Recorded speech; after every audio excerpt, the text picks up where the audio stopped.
Бекмамат Осмонов атындагы Жалал-Абад мамлекеттик университетинин Жалал-Абад колледжинин табигый техника бөлүмүнүн Пафтас 0120 тайпасынын студенти Токоев Элнур, кыргыз тил жана адабиятынын окутуучусу Маткаримова Элнура Жаныбековна. Тема: Махмуд Кашкари. Махмуд Кашкари Ысык көлдүн Барскон шаарында 1029-1038 жылдардын аралыгында туулган. Азыр Барскан шаарынын урандылары Кыргызстандын Ысык көл облусундагы Жети Өгүз районуна караштуу Барскон кыштагынын жанында жайгашкан.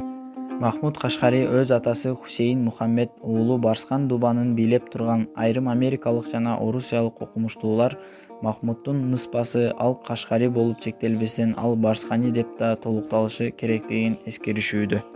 Илимпоз жер кезип, Борбордук жана Ички Азияны байырлаган түрк калктарынын чоң улуттарынан тартып, майда уруктарына чейин кыдырып, алардын диалектилик өзгөчөлүктөрүн, этнографиялык мурасын, сан-жырасын, макал-лакаптарын, дастандарын терең иликтешкен.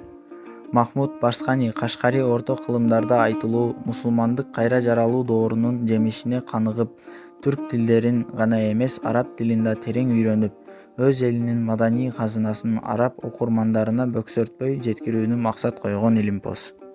1072-1077 жылдары Диван Логат ат-Түрк түрк тилдеринин сөз жыйнагы деген эмгегин араб тилинде жазып бүтүргөн.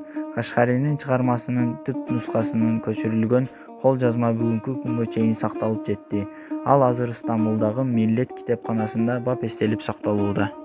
Өлгөн жылы жана жери белгисиз. Кашкардын жанындагы Махмуд Кашкаринин күмбөзү делген эселик орто кылымдардын кеч мезгилинде таандык.